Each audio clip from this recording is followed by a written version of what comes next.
Haleluya. Pujian yang luar biasa, biarlah segala hormat kemuliaan bagi Tuhan kita Yesus Kristus. Bapak Ibu, kita akan dengarkan kebenaran firman Tuhan. Sebelumnya kita akan berdoa untuk kebenaran firman Tuhan yang akan didoakan oleh Pak Kuang.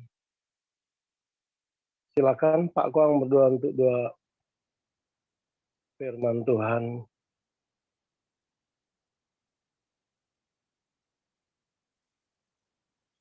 Ya, shalom Pak Gindo. Shalom Bapak Ibu, baik di live Zoom maupun di live YouTube dan yang akan mengikuti siaran ulang. Kita satu di dalam doa. Tuhan Allah Bapa kami yang bertakhta di dalam kerajaan surga. Siapakah kami ini sehingga kami boleh beroleh kesempatan untuk beribadah bahkan mendengarkan firman. Tuhan, kami ini adalah pendosa, kami tidak layak. Tuhan, kami mohon ampun atas dosa salah kami. Layakkan kami Tuhan untuk mendapatkan berita firman. Berkati kiranya hamba-Mu yang akan membawakan firman-Mu. Urapi dia, kuduskan dia ya Tuhan. Agar apa yang dia sampaikan itu, dia dapat menyampaikan isi hati-Mu kepada kami sekalian.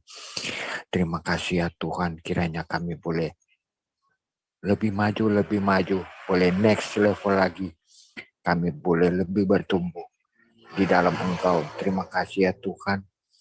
Kami berdoa dan mengucap syukur hanya dalam nama Tuhan kami, Yesus Kristus. Amin. Amin. Terima kasih Pak Kuang. Firman Tuhan pagi ini yang akan dibacakan oleh Pak Rektor untuk mempersiapkan diri Ibu Nerliana dari Kidung Agung pasal 5, kemudian nanti diteruskan oleh Ibu Sarma Matius 13 ayat 1 sampai 58. Dimulai dari Ibu Nerliana. Silakan Bu Nerliana. Baik, terima kasih Pak Gindo. Salam Pak Gindo. Salam Pastor Paul, Bu Ana. Salam Bapak Ibu semua yang hadir di Zoom dan di YouTube. Dan salam untuk saudara kami yang akan menonton siaran kita hari ini. Puji Tuhan. Baiklah, marilah kita sama-sama membaca firman Tuhan dari kitab Kidung Agung 5 ayat 1 sampai 16. Demikian firman Tuhan. Aku datang ke kebunku, Dinda, pengantinku. Kukumpulkan mur dan rempah-rempahku. Kumakan sambangku dan maduku. Kuminum anggurku dan susuku. Makanlah, teman-teman. Minumlah. Minumlah sampai mabuk cinta. Aku tidur, tetapi hatiku bangun. Dengarlah, kekasihku mengetuk. Bukalah pintu, Dinda, manisku, merpatiku, idam-idamanku, karena kepalaku penuh embun, dan rambutku penuh tetesan embun malam.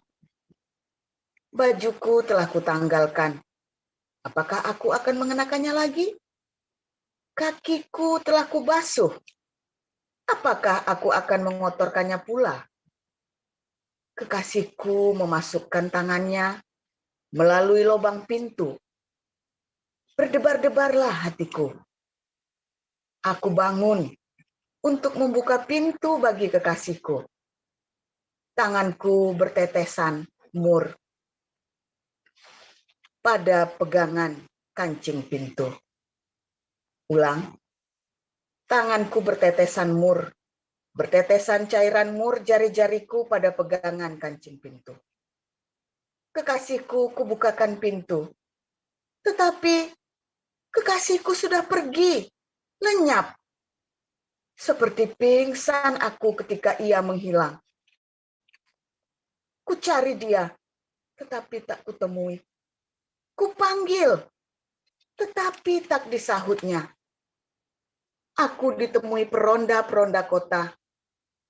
Dipukulinya aku, dilukainya. selendangku dirampas oleh penjaga-penjaga tembok. Kusumpahi kamu, putri-putri Yerusalem, bila kamu menemukan kekasihku, apakah yang akan kamu katakan kepadanya? Katakanlah bahwa sakit asmara aku.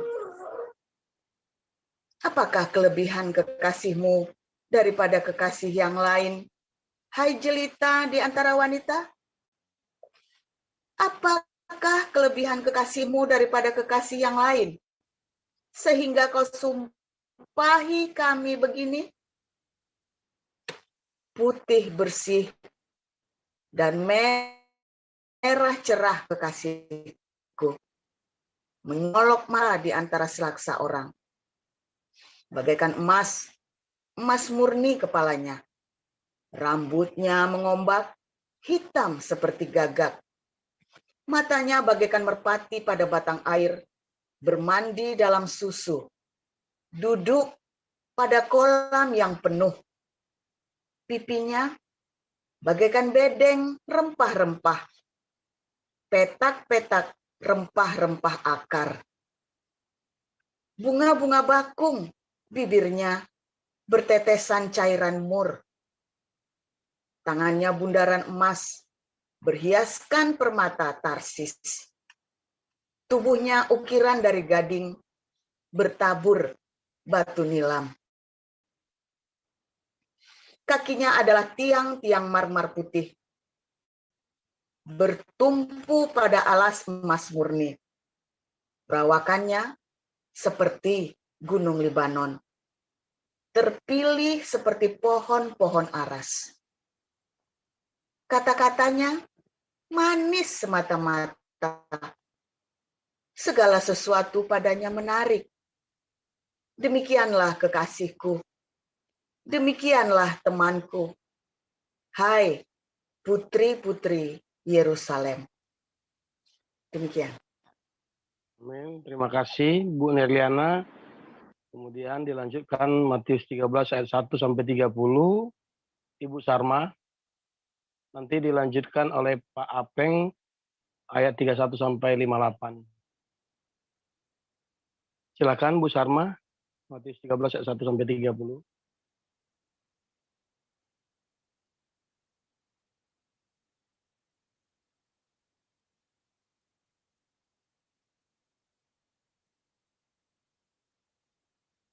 Ibu Sarma di unmute, Bu. Baik, saya akan membacakan kebenaran firman Tuhan dari Matius 13 ayat 1 sampai 30.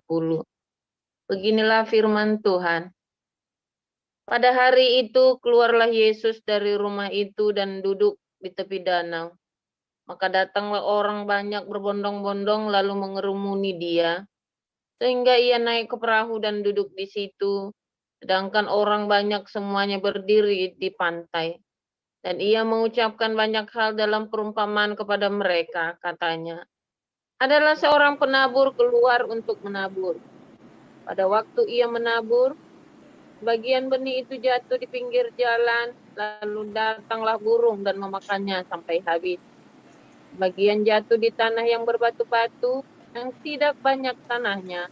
Lalu benih itu pun segera tumbuh, karena tanahnya tipis. Tetapi sesudah matahari terbit, layulah ia dan menjadi kering karena tidak berakar. Sebagian lagi jatuh di tengah semak duri, lalu makin besarlah semak itu dan menghimpitnya sampai mati. Dan sebagian jatuh di tanah yang baik, lalu berbuah, ada yang 100 kali lipat, ada yang 60 kali lipat, ada yang 30 kali lipat. Siapa bertelinga, hendaklah ia mendengar. Maka datanglah murid-muridnya dan bertanya kepadanya, "Mengapa engkau berkata-kata kepada mereka dalam perumpamaan?" Jawab Yesus, "Kepadamu diberi karunia untuk mengetahui rahasia kerajaan sorga, tetapi kepada mereka tidak. Karena siapa yang mempunyai, kepadanya akan diberi, sehingga ia berkelimpahan. Tetapi siapa yang tidak mempunyai, apapun juga yang ada padanya akan diambil daripadanya. Itulah sebabnya aku berkata-kata dalam perumpamaan kepada mereka. Karena sekalipun melihat, mereka tidak melihat, dan sekalipun mendengar, mereka tidak mendengar dan tidak mengerti. Maka pada mereka genaplah nubuat Yesaya yang berbunyi, kamu akan mendengar dan mendengar, namun tidak mengerti. Kamu akan melihat dan melihat, namun tidak menanggap. Sebab hati bangsa ini telah menebal dan telinganya berat mendengar, dan matanya melekat tertutup, supaya jangan mereka melihat dengan matanya dan mendengar dengan telinganya dan mengerti dengan hatinya, lalu berbalik sehingga aku menyembuhkan mereka. Tetapi berbahagialah matamu karena melihat dan telingamu karena mendengar. Sebab aku berkata kepadamu, sesungguhnya banyak nabi dan orang benar ingin melihat apa yang kamu lihat, tetapi tidak melihatnya, dan ingin mendengar apa yang kamu dengar, tetapi tidak mendengarnya. Karena itu, dengarlah arti perumpamaan penabur itu. Kepada setiap orang yang mendengar firman tentang kerajaan surga, tetapi tidak mengertinya, datanglah si jahat dan merampas yang ditaburkan dalam hati orang itu. Itulah benih yang ditaburkan di pinggir jalan. Benih yang ditaburkan di tanah yang berbatu-batu ialah orang yang mendengar firman itu dan segera menerimanya dengan gembira. Tetapi ia tidak berakar dan tahan sebentar saja. Apabila datang penindasan atau penganiayaan karena firman itu, orang itu pun segera murtad. Yang ditaburkan di tengah semak duri ialah orang yang mendengar firman itu. Lalu kekhawatiran dunia ini dan tipu daya kekayaan menghimpit firman itu sehingga tidak berbuah. Yang ditaburkan di tanah yang baik ialah orang yang mendengar firman itu dan mengerti, dan karena itu ia berbuah. Ada yang 100 kali lipat, ada yang 60 kali lipat, ada yang 30 kali lipat. Yesus membentangkan suatu perumpamaan lain lagi kepada mereka, katanya, hal kerajaan surga itu seumpama orang yang menaburkan benih yang baik di ladangnya. Tetapi pada waktu semua orang tidur, datanglah musuhnya menaburkan benih lalang di antara gandum itu, lalu pergi. 3 gandum itu tumbuh dan mulai berbulir, nampak jugalah lalang itu. Maka datanglah hamba-hamba Tuan ladang itu kepadanya dan berkata, Tuan, bukankah benih baik yang Tuan taburkan di ladang Tuan? Dari manakah lalang itu? Jawab Tuan itu, seorang musuh yang melakukannya. Lalu berkatalah hamba-hamba itu kepadanya, jadi maukah Tuan supaya kami pergi mencabut lalang itu? Tapi ia berkata, jangan, sebab mungkin gandum itu ikut tercabut pada waktu kamu mencabut lalang itu. Biarkanlah keduanya tumbuh bersama sampai waktu menuai. Pada waktu itu aku akan berkata kepada para penuai, kumpulkanlah dahulu lalang itu dan ikatlah berberkas-berkas untuk dibakar. Kemudian kumpulkanlah gandum itu ke dalam lumbungku. Demikian. Amin. Terima kasih. Bu Sarma, silakan dilanjutkan. Pak Apeng. Ya, terima kasih. Yesus membentangkan suatu perumpamaan lain lagi kepada mereka. Katanya, hal kerajaan surga itu seumpama biji sesawi yang diambil dan ditaburkan orang di ladangnya. Memang biji itu yang paling kecil dari segala jenis benih. Tetapi apabila sudah tumbuh, sesawi itu lebih besar daripada sayuran yang lain. Bahkan menjadi pohon hingga burung-burung di udara datang bersarang pada cabang-cabangnya. Dan ia menceritakan perumpamaan ini juga kepada mereka. Hal kerajaan surga itu seumpama ragi yang diambil seorang perempuan dan diadukkan ke dalam tepung terigu 3 sukat sampai kamir seluruhnya. Semuanya itu disampaikan Yesus kepada orang banyak dalam perumpamaan, dan tanpa perumpamaan suatu pun tidak disampaikannya kepada mereka, supaya genaplah firman yang disampaikan oleh Nabi, aku mau membuka mulutku mengatakan perumpamaan, aku mau mengucapkan hal yang tersembunyi sejak dunia dijadikan. Maka Yesus pun meninggalkan orang banyak itu, lalu pulang. Murid-muridnya datang dan berkata kepadanya, jelaskanlah kepada kami perumpamaan tentang lalang di ladang itu. Ia menjawab, katanya, Orang yang menaburkan benih baik ialah anak manusia, ladang ialah dunia. Benih yang baik itu anak-anak kerajaan, dan lalang anak-anak si jahat. Musuh yang menaburkan benih lalang ialah iblis.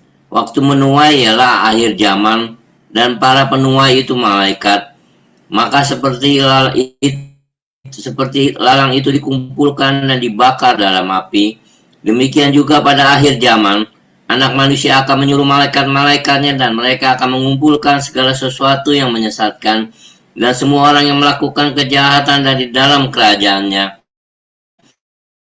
Semuanya akan dicampakkan ke dalam dapur api. Di sanalah akan terdapat ratapan dan kertakan gigi.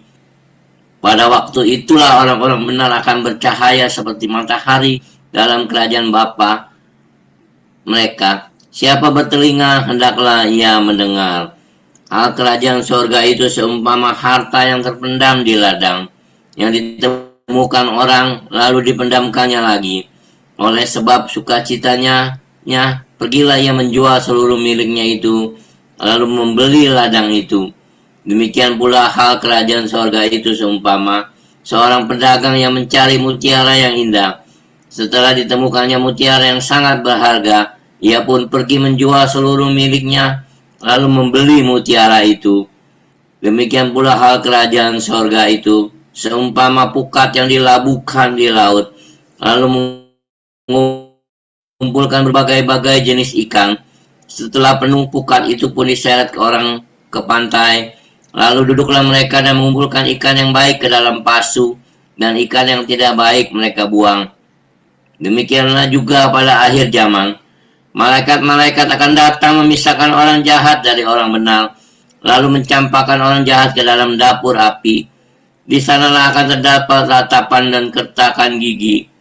Mengertikah kamu semuanya itu? Mereka menjawab, ya kami mengerti.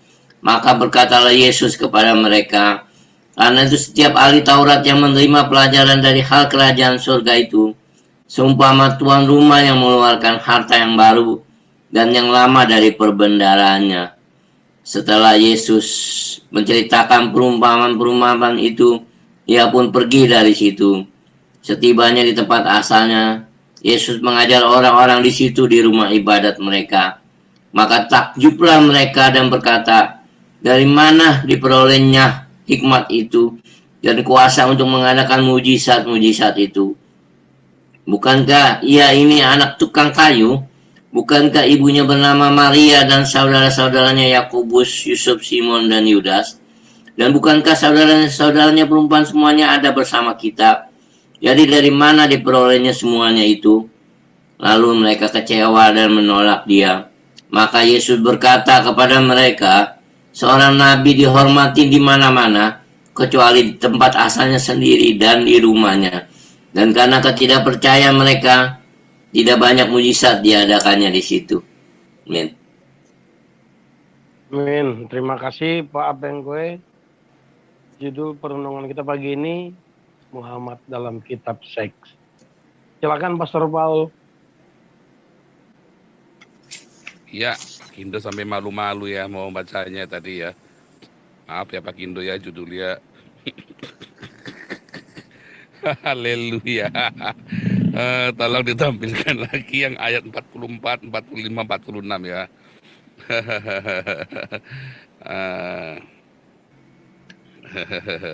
Saudara, kalau Anda melihat Kidung Agung 5, ini sempat fenomenal ya. Orang-orang Islam pasti pernah membacanya, saudara ya. Semua orang Islam, karena di situ mereka mengklaim ada nama Muhammad di situ ya, saudara ya. Terutama di ayat 16 ya, di ayat 16 itu ya. Segala yang diingininya itu, semua yang dikatakannya itu menarik. Nah, itu dikata semua yang dikatakannya Muhammad. Itu bukan proper name ya, saudara ya. Tapi sebuah adjektif. Mahamadim, saudara ya. Mahamadim. Terus mereka mengklaim bahwa Muhammad ada di situ. Saudara tahu lihat di depannya tadi ditanya apa? Ya, aku sudah telanjang, aku sudah begini, sudah begitu. Lalu tiba-tiba Muhammad nongol di situ, saudara. Coba saudara merasa ada yang janggal nggak di situ? Saudara, ini kan Salomo sama Sulamit ya, sama istrinya lagi berkasih-kasihan. lagi buka-bukaan, kita kira barabaan, tiba-tiba Muhammad muncul di situ. Ya selanjutnya Anda ya jangan anulah bisa difantasikan sendiri, nggak usah saya jelaskan karena ini bun pagi bukan gubrak-gubrak. Lalu saudara, sebenarnya kalau Anda mau mengklaim Muhammad ada di situ, maka anak saya si Wisely itu ada di Amsal saudara ya. Sepanjang kitab Amsal itu namanya Wisely wise semua saudara ya. Artinya apa saudara? Anak saya jangan-jangan nanti bakal jadi nabi ke-27 itu saudara. Karena sudah dinubuatkan ya saudara di dalam kitab Amsal. Ada-ada aja ya saudara ya. Saya kadang-kadang kagak ngerti deh ya maksudnya orang-orang ini ya. Anak saya Wisely berarti sudah dinubuatkan. Namanya dua lagi Wisely Andrew saudara kan. Tuh kan ada dua. Repot saudara ya kalau Anda pemahamannya begitu. Ya kan? Repot ya. Senaif itu cara menafsirkan orang menafsirkan sebuah ayat. Ya, konteksnya jelas itu langsung berhubungan seks. Ya, yang di Kidung Agung itu. Banyak orang ini ya seringkali blunder ya saudara ya. Sampai ya cara baca Alkitab itu tidak seperti itu. Tapi masalahnya itu orang-orang Islam ini belajarnya dari mana saudara? Dari orang Pentakosta karismatik. Ya, saya itu memperkosa ayat saudara. Belajarnya dari orang Pentakosta karismatik masalahnya memperkosa ayat. Sehingga ya akhirnya kebiasaan begitu saudara ya. Nah, ini ada yang bilang ya Yeskel itu kitab seks. Salah ya, yang namanya kitab seks itu di mana-mana Kidung Agung ya. Kamu tanya sama ustadzmu deh ya, kamu tanya sama ustadzmu. Kidung Agung itu lah kitab seks ya. Ini orang, nah ini ya namanya orang-orang kebiasaan. Orang sudah biasa, ya si Saikoji ini sudah biasa bodoh, sudah diajarin tiap hari ya. Itu kan isinya orang bermesra-mesraan, itu namanya kitab seks. Memang Kidung Agung itu Kama Sutranya ya saudara ya. Kidung Agung, setiap budaya punya Kama Sutra saudara ya. Setiap budaya itu punya Kama Sutra. Kidung Agung adalah bagian dari budaya Israel. Kitab seks yang memperkenalkan seks yang baik, yang sehat, yang baik, yang kudus. Tapi bukan seks yang gengbeng, saudara. Begitu ya, saudara ya. Tapi singkatnya, Kidung Agung ini lagi cerita apa, saudara? Ada dua kisah dalam Kidung Agung 5 tadi ya. Ada dua. Pertama, si mempelai perempuan ini ceritanya jaim, sok jual mahal. Ketika mempelai laki-lakinya datang. Karena nggak dibuka-bukain, akhirnya mempelai laki-lakinya itu pergi, saudara. Nah, si perempuan ini kan girap-girap, saudara. Kan, waduh, ternyata mempelaiku nggak jadi datang. Ya, waduh, dikejar-kejar, nggak tambah bener, malah digebukin, saudara ya. Kenapa digebukin? Ya, itu kan tengah malam, ada jam malam, saudara ya. Ada jam malam, ya, penjaganya nggak ngerti. Nah, kita juga begitu ya, banyak orang-orang sudah ya, ketika kita apa namanya Tuhan Yesus datang buat Saikoji, ya Tuhan Yesus datang nih buat orang-orang ini, orang-orang Muslim ini kan, dan buat Anda sendiri, Anda yang Kristen tapi belum lahir baru, Yesus datang dalam hidupmu, tapi kau bilang apa? Tar nanti tunda saya belum siap terima Yesus. Ya kan jawabannya begitu kan, saya belum siap dibaptis. Tiba-tiba Tuhan benar-benar datang dan lewat, saudara. Yesus melewati hidupmu, ya kan? Wah, saudara panik, saudara. Tuhan, Tuhan, di mana engkau, Tuhan? Tuhan Yesus, Tuhan Yesus. Udah lewat, waktunya udah. Anda sudah tolak. Udah ditolak lagi mana? Pergilah ke kasih kita itu, saudara. Ya kan? Ia mengetuk di pintu kan, katanya Wahyu. Yesus mengetuk di pintu. Supaya siapapun yang membukakan pintu baginya, ya Saikoji ya, ia duduk makan bersamamu. Ya, luar biasa ya. Bagian yang kedua adalah mempelai wanita dan laki-laki berjumbu, saudara. Ya disitulah Muhammad ngintip, lagi ngintip ya saudara ya. Mempelai wanita dengan mempelai pria ini berjumbu. Ya, percumbuannya ini adalah sesuatu yang kudus, saudara. Seks ya, saya selalu bilang bolak-balik ya. Seks suami istri yang kudus. Satu laki-laki untuk satu perempuan. Bukan satu laki-laki buat 23 istri, saudara. Ya nggak ada nih diciptakan Adam, Hawa, Aminah, Zainab, Aisyah, Khadijah, dan seterusnya nggak ada. Yang pertama diciptakannya Adam dan Hawa, saudara. Juga bukan Adam dan Steve atau Adam dan Smith, bukan ya saudara ya. Adam dan Hawa, laki-laki dan perempuan. Ya. Seks yang kudus, ada covenant. Covenant itu adalah perjanjian sampai mati, saudara. Ketika seks itu kudus, ada keintiman di sana, ada keindahan di sana, ada pengenalan akan Tuhan di sana, saudara. Makanya itu sama seperti barang yang berharga, ya. Nah, Anda baca itu ya hal kerajaan surga. Nah, seks itu adalah Anda mendatangkan kerajaan surga, saudara. Ya, ketika Adam dan Hawa diutus ke dunia yang fana ini, ya maka diberikan seks kepada manusia, diberikan nafsu itu, saudara, diberikan hawa nafsu, supaya mereka di dunia yang jahat ini, mereka bisa menghadirkan kerajaan sorga, bukan seksnya, tetapi seks itu membuat mereka mampu menghadirkan kerajaan sorga. Ada penghiburan di sana, saudara, di dalam seks yang kudus ini. Ada penghiburan. Ya kan, ketika melahirkan rasa sakitnya luar biasa. Ketika bekerja, peluhnya, keringatnya, penderitaannya luar biasa. Karena di dunia yang jahat, yang terkutuk ini, saudara, kan Hillel ben Syakar kan jatuh ke bumi, bumi jadi terkutuk. Ada mengerjakan tanah yang terkutuk itu dengan sukacita. Karena kemudian malamnya lelah, dia bisa berhubungan seks dengan istrinya. Menikmati itu, saudara. Mendatangkan kerajaan surga. Tetapi kemudian orang-orang Islam ini menafsirkan bahwa nanti di surga ada seks. Beda banget ya. Mereka itu membaca targum, saudara. Orang-orang yang mengarang agama Islam ini ya. Yang ngarang agama Islam, yang ngarang Quran ini baca targum, saudara. Yang ngarang hadis ini baca targum. Yaitu ini kitab Kejadian ya, kitab Kejadian, dan itu tentu saja mereka juga membaca Perjanjian Baru. Nah, mereka menulis tentang seks. Mereka pikir seks adalah akhir, bukan. Seks adalah awal, saudara. Adam dan Hawa diberi tugas untuk menghadirkan kerajaan sorga di muka bumi ini, saudara. Dan diberi penghiburan berupa seks untuk Adam dan Hawa. Tetapi kemudian manusia disesatkan oleh iblis dengan seks. Kain jatuh di dalam dosa. Dosa masuk karena Kain tidak bisa mengendalikan tesukah, hawa nafsu, saudara. Karena seks bagian dari hawa nafsu ya.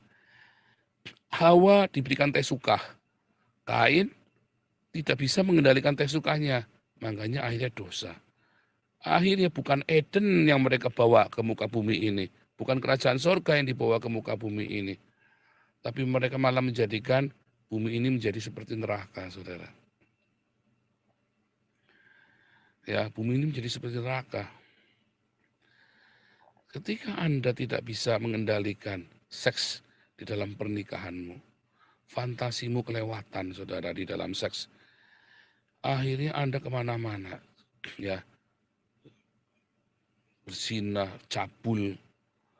Akhirnya kerajaan Allah nggak datang dalam hidupmu, saudara. Kemarin kita sudah belajar lagi ya, bahwa ada hamba-hamba Tuhan, orang-orang yang Anda lihat.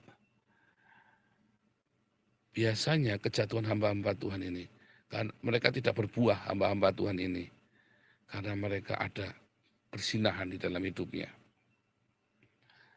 Tepat kan yang saya ngomong, Anda amatin, ada persinahan dalam keluarganya. Akhirnya berantakan. Buahnya nggak ada, kacau balau hidupnya, saudara. Dianya bersinah, istrinya bersinah, bales-balesan. Kacau hidupnya, saudara. Kelihatannya harta melimpah. Wah, tapi gebuk-gebukan terus. Kenapa? Karena ada seks. Wah, dimulai dari seks yang gak kudus. Anda juga termasuk kan? Berantakan. Karena seks Anda tidak kudus. Ya, makanya bertobat. Ya, coba kembalikan seks itu pada porsinya. Hal kerajaan sorga, ya, itu akan datang kepadamu. Sebab kerajaan sorga yang akan hadir, ya, datanglah kerajaanmu, kata Tuhan Yesus kan. Kita disuruh berdoa begitu. Itu harta yang terpendam. Lalu ditemukan orang, dipendamkan lagi. Lalu dia jual rumahnya, dia jual seluruh hartanya, dia jual. Saya juga lakukan itu ya saudara ya. Saya jual rumah saya, harta semua, saya jual semua saudara. Saya jual semuanya saudara. Ya, Tuhan bilang, mulai dari nol lagi. Siap Tuhan. Istri saya, anak saya setuju. Dan kami sekarang mendapatkan hal kerajaan surga itu saudara. Ya, saya jual milik saya jual milik kami, posesif kemilikannya. Jangan malah dibalik saudara. Banyak orang masuk ke dalam pekerjaan Tuhan ini untuk posesif. Cari donasi saudara ya, buat punya harta pribadi. Ya, kolektor perpuluhan, beli jam tangan mewah, beli mobil mewah, beli rumah gedung, kasih kolam renang. Akhirnya dia tidak sulit masuk kerajaan sorga. Udah gitu pakai menggelapkan donasi lagi ya kan. Akhirnya susah masuk kerajaan sorga dia. Sulit untuk masuk kerajaan sorga orang-orang seperti ini. Padahal Alkitab bilang, ketika kita merindukan kerajaan sorga, malah kita jual seluruh milik kita. Saya sudah melakukannya, saudara. Ya, lalu saya membeli ladang itu, pelayanan itu kan, masuk ke dalam pelayanan ini. Ya, ayat 45. Demikian pula kerajaan surga itu, seumpama seorang pedagang yang mencari mutiara indah. Ya kan? Ada mutiara yang indah, barang yang berharga, saudara. Yang lebih berharga dari apapun, lebih berharga dari emas perak. Setelah ditemukannya mutiara yang sangat berharga, ia pun jual seluruh miliknya. Artinya, lepaskan semua posesif itu. Wah, di Damaris mah banyak ya orang-orang seperti ini ya, saudara ya. Yang orang-orang sudah tidak kemilikan lagi sama harta benda miliknya, lalu ia benar-benar. Makanya kita bikin yayasan Embun Pagi ini untuk menolong internal kita ya, saudara ya. Supaya jangan sampai ada orang di internal kita yang nggak bisa bayar sekolah, nggak bisa makan. Kalau butuh kursi roda pun kita sudah ada donatur kursi roda, saudara, bayangin. 1000 kursi roda kita punya, saudara. Saya heran ya, diaken Damaris ini pada kemana ya.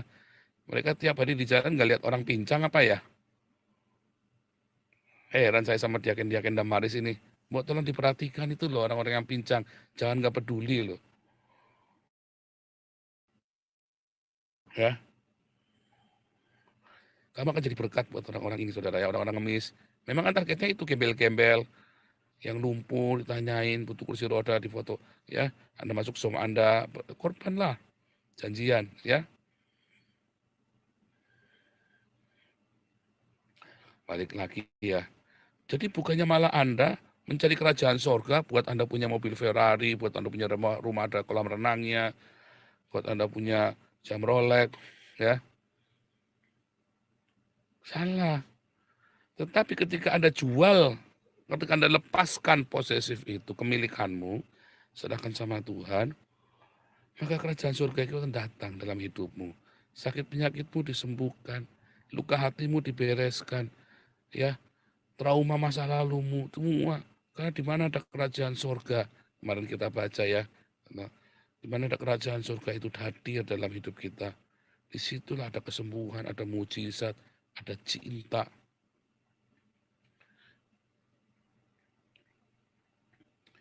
Itulah barang yang berharga. Ya, tapi bukan Muhammad dalam kitab seks, saudara ya. Bukan Muhammad yang itu.